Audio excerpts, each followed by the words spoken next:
இது இலங்கை ஒலிபரப்பு கூட்டுத்தாபனம்.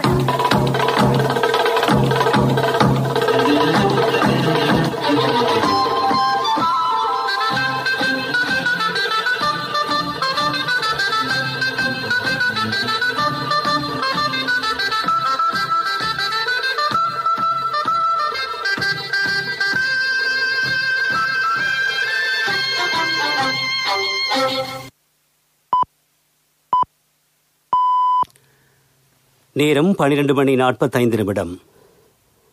இலங்கை ஒலிபரப்பு கூட்டுத்தாபனம் செய்திகள். செய்தி ஆசிரியர் ஸ்ரீ நாகவாணி ராஜா, வாசிப்பவர் பெரியசாமி சீதாராமன்.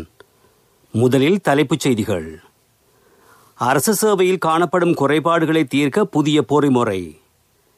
இலங்கை ஒலிபரப்பு கூட்டுத்தாபனம் சவால்களை வெற்றி கொண்டு முன்னோக்கி செல்லும் என்று அமைச்சர் கஹலிய ரம்புக்வெல்ல தெரிவித்துள்ளார். நேற்றைய தினம் 17,000க்கும் அதிகமான PCR பரிசோதனைகள் மேற்கொள்ளப்பட்டுள்ளன. துபாயிலிருந்து செயற்படும் போதைப்பொருள் வர்த்தகர்கள் தொடர்பில் விசேட விசாரணை. அமெரிக்க மக்களுக்கு கொரோனா வைரஸ் தடுப்பு மருந்து வழங்கும் வேலைத்திட்டம் நாளை முதல் ஆரம்பம். லங்கா பிரீமியர் லீக் கிரிக்கெட் போட்டித் தொடரின் முதலாவது அரையிறுதிப் போட்டி இன்று. அரசு சேவையில் காணப்படும் குறைபாடுகளை தீர்க்க புதிய பொறிமுறையை வகுப்பதற்கு அரசாங்கம் கவனம் செலுத்தியுள்ளது. இதற்காக சர்வதேச தொழிலாளர் அமைப்பின் உதவி பெற்றுக் கொள்ளப்படும் என்று அமைச்சர் ஜனக பண்டார தென்னகோன் தெரிவித்துள்ளார்.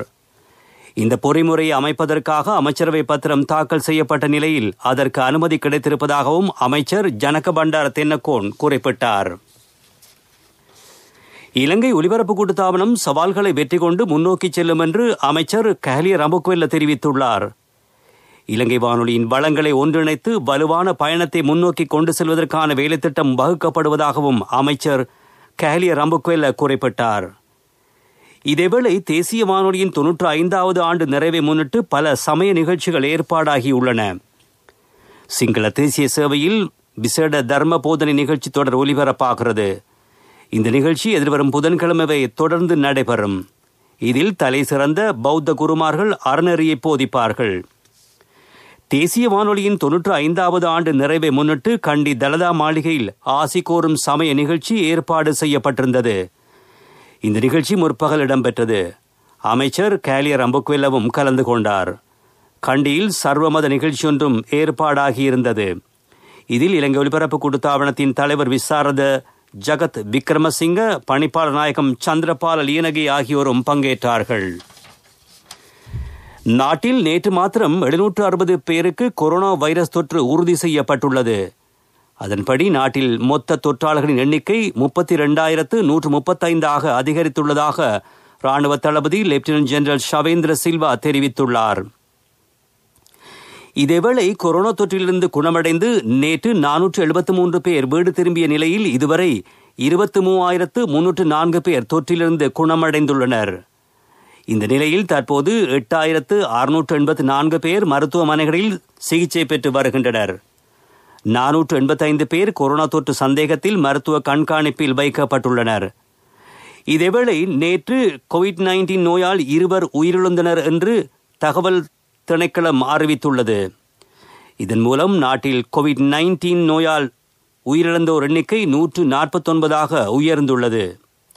மேலும் நேற்றைய தினம் நாட்டில் 17,425 PCR பரிசோதனைகள் மேற்கொள்ளப்பட்டுள்ளதாக தேசிய செயற்பாட்டு மத்திய நிலையம் அறிவித்துள்ளது. நீங்கள் கேட்டுக்கொண்டிருப்பது இலங்கை ஒலிபரப்பு கூட்டுத்தாபனத்தின் செய்திகள்.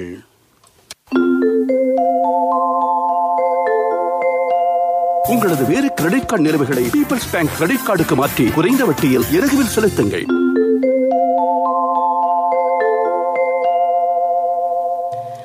துபாயிலிருந்து செயற்படும் போதைப்பொருள் வர்த்தகர்கள் தொடர்பில் விசேட விசாரணை ஆரம்பிக்கப்பட்டுள்ளதாக போலீஸ் ஊடக பேச்சாளர் பிரதி போலீஸ் மா அதிபர் அஜித் ரோஹன தெரிவித்துள்ளார்.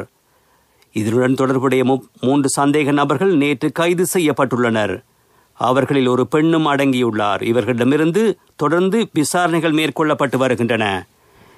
இதேவேளை மகர சிறைச்சாலை சம்பவம் தொடர்பில் 225 பேரிடம் வாக்குமூலம் பெறப்பட்டுள்ளதாகவும் போலீஸ் ஊடக பேச்சாளர் பிரதி போலீஸ் மா அதிபர் அஜித் ரோஹன குறிப்பிட்டுள்ளார். COVID-19 பரவல் காரணமாக பல்வேறு நாடுகளில் நிற்கதியாகியிருந்த மேலும் 504 இலங்கையர்கள் இன்று அதிகாலை நாடு திரும்பியுள்ளனர். அதன்படி துபாயிலிருந்து 144 பேரும், மாலத்தீவிலிருந்து 31 பேரும், கட்டாரிலிருந்து 51 பேரும், ஆஸ்திரேலியாவிலிருந்து 75 பேரும், ஜப்பானிலிருந்து 203 பேரும் நாடு திரும்பியுள்ளனர். இவர்கள் அனைவரும் PCR பரிசோதனைகளுக்கு உட்படுத்தப்பட்டதுடன் தனிமைப்படுத்தல் நடவடிக்கைகளுக்காகவும் அழைத்துச் செல்லப்பட்டுள்ளனர். போலீஸ் உத்தியோகத்தர்களுக்கான வருடாந்த இடமாற்றத்திற்கான நடவடிக்கைகள் ஜனவரி முதல் முன்னெடுக்கப்படும் என்று போலீஸ் ஊடக பேச்சாளர் பிரதி போலீஸ் மாதிபர் அஜித் ரோஹன தெரிவித்தார். எனினும் எதிர்வரும் மார்ச் மாதம் இடம்பெறவுள்ள கல்வி பொதுத்தராதர சாதாரணதர பரீட்சையில் தோற்றவுள்ள பிள்ளைகளின் பெற்றோர்களான போலீஸ் உத்தியோகத்தர்களுக்கு சாதாரணதர பரீட்சை முடிவடையும் வரையில் இடமாற்றம் வழங்கப்பட மாட்டாது. இவர்களுக்கு மார்ச் மாதம் 15ஆம் தேதிக்கு பின்னரே இடமாற்றம் வழங்கப்படும். பரீட்சையில் தோற்றவுள்ள மாணவர்களின் கற்றல் நடவடிக்கைகளை கருத்தில் கொண்டே இந்த தீர்மானம் எடுக்கப்பட்டுள்ளது. இவர்களை தவிர ஏனையவர்களுக்கு வழமையை போன்றே இடமாற்றம் வழங்கப்படும் எனவும் பிரதி போலீஸ் மாதிபர் அஜித் ரோஹன குறிப்பிட்டுள்ளார்.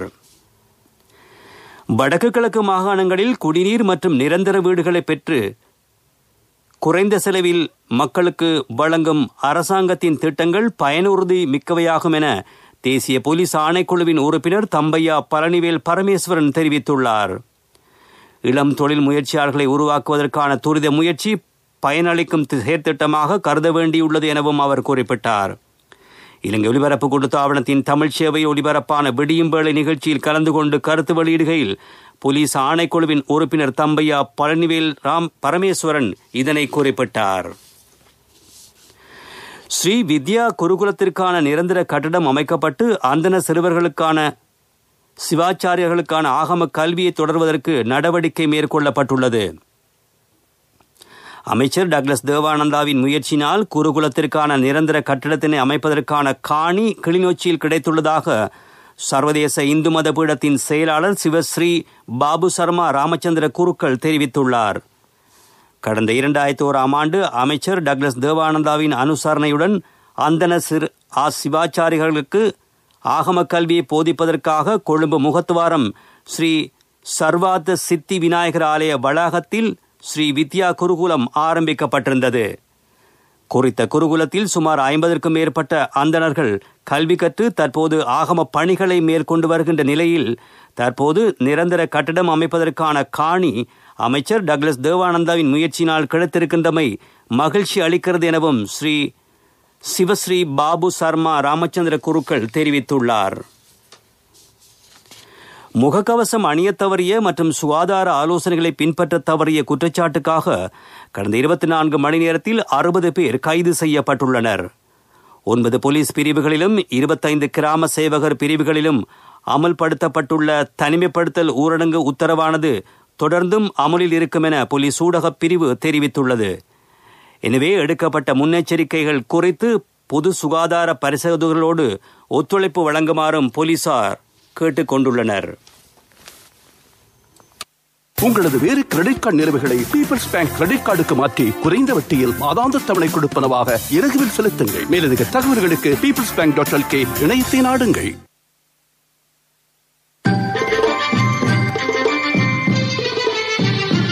பிரதான செய்தி வழங்குவோர் ஒவ்வொரு வீட்டிலும் இருக்க வேண்டிய வீட்டு வைத்தியர் சித்தாலேப. யாழ்ப்பாணம் உடுவில் பிரதேச செயலக பிரிவு முடக்கப்பட்டிருப்பதாக மாவட்ட செயலாளர் கணபதி பிள்ளை மகேசன் அறிவித்திருக்கிறார். இந்த அறிவிப்பு நேற்றிரவு தொடக்கம் மறு அறிவித்தல் வரையில் அமுலில் இருக்கும் என அவர் குறிப்பிட்டுள்ளார். இதன் பிரகாரம் தனிமைப்படுத்தல் சட்டத்தின் கீழ் உடுவில் பிரதேச செயலக பிரிவில் உள்ள 30 கிராம சேவகர் அலுவலர் பிரிவுகள் முழுமையாக முடக்கப்பட்டிருக்கின்றன. ஆயினும் மருத்துவ சுகாதார சேவைகள் தடையின்றி முன்னெடுக்கப்படும் என யாழ்ப்பாண மாவட்ட செயலாளர் அறிவித்துள்ளார். மருதனார் மடம் சந்தி அதனை சூழவுள்ள வியாபார நிலையங்களைச் சேர்ந்த 394 பேரிடம் மேற்கொள்ளப்பட்ட PCR பரிசோதனைகளில் சிலருக்கு COVID-19 தொற்று உறுதி செய்யப்பட்டுள்ளமை குறிப்பிடத்தக்கது. இதனிடையே திருநெல்வேலி பொதுச்சந்தையை அங்குள்ள 39 பேரிடம் PCR பரிசோதனைக்கான மாதிரிகள் பெறப்பட்டுள்ளதாக சுகாதார தரப்பு தெரிவித்துள்ளது.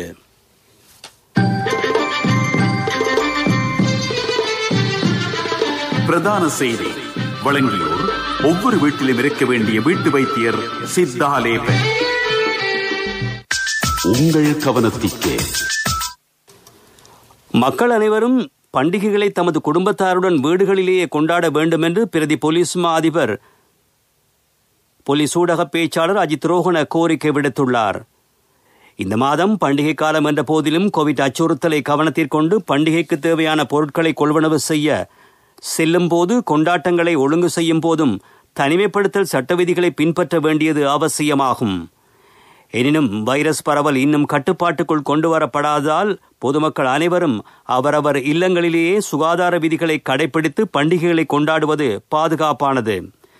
இதனை அனைவரும் கருத்திற்கொண்டு செயற்பட வேண்டும் எனவும் அவர் கோரிக்கை விடுத்துள்ளார்.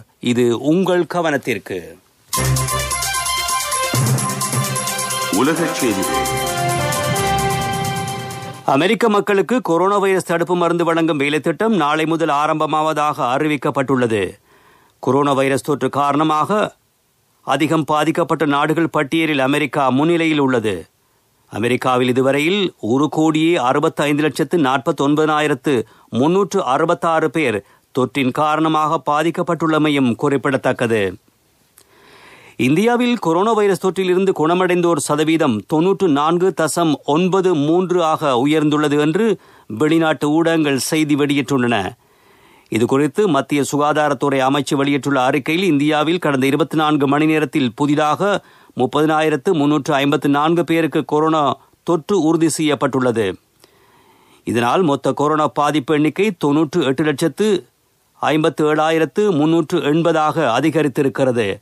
அதேபோல் தொற்று பாதிப்பால் இன்று ஒரே நாளில் 393 பேர் உயிரிழந்திருக்கிறார்கள். உயிரிழந்தோரின் எண்ணிக்கை 1,43,055 காணப்படுகிறது.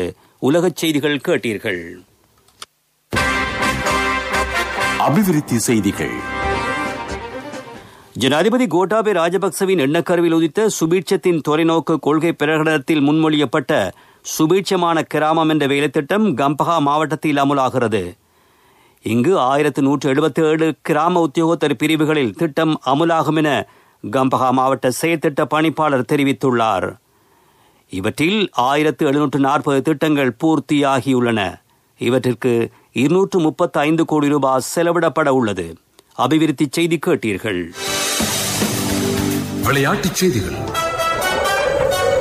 LPL 2020 கிரிக்கெட் போட்டித் தொடரின் உத்தியோகபூர்வ ஒலிபரப்பாளர் இலங்கை ஒலிபரப்பு கூட்டுத்தாபனம்.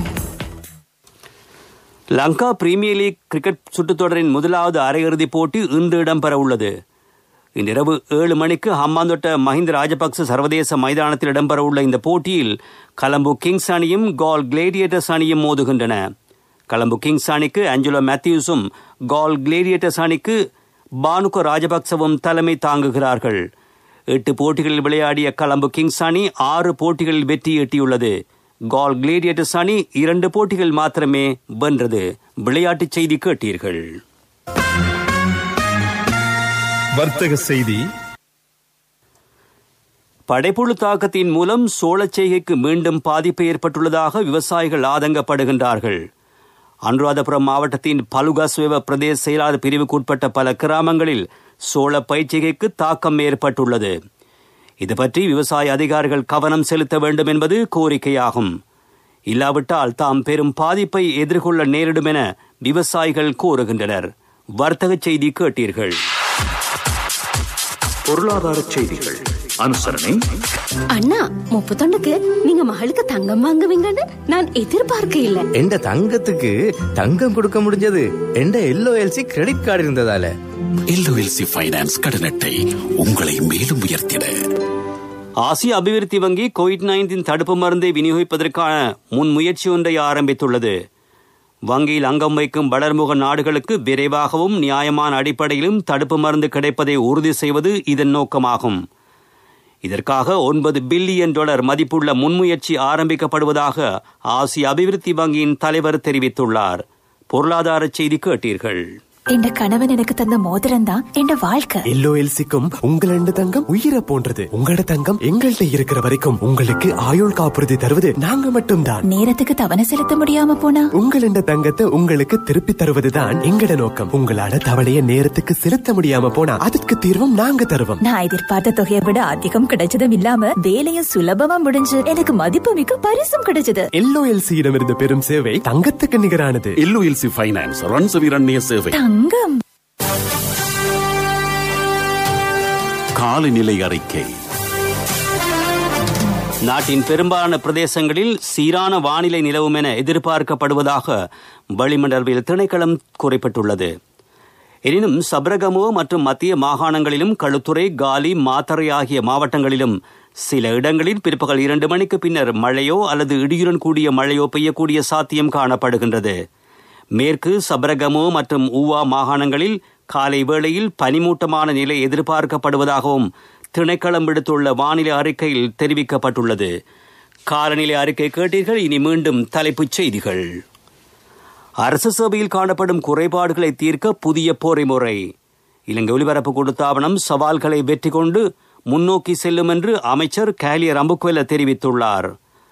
நேற்றைய தினம் 14,000க்கும் அதிகமான PCR பரிசோதனைகள் மேற்கொள்ளப்பட்டுள்ளன. துபாயிலிருந்து செயல்படும் போதைப்பொருள் வர்த்தகர்கள் தொடர்பில் விசேட விசாரணை. அமெரிக்க மக்களுக்கு கொரோனா வைரஸ் தடுப்பு மருந்து வழங்கும் வேலைத்திட்டம் நாளை முதல் ஆரம்பம். லங்கா பிரீமியர் லீக் கிரிக்கெட் போட்டித் தொடரின் முதலாவது அரையிறுதிப் போட்டி இன்று. இத்துடன் செய்திகள் முடிவடைந்தன.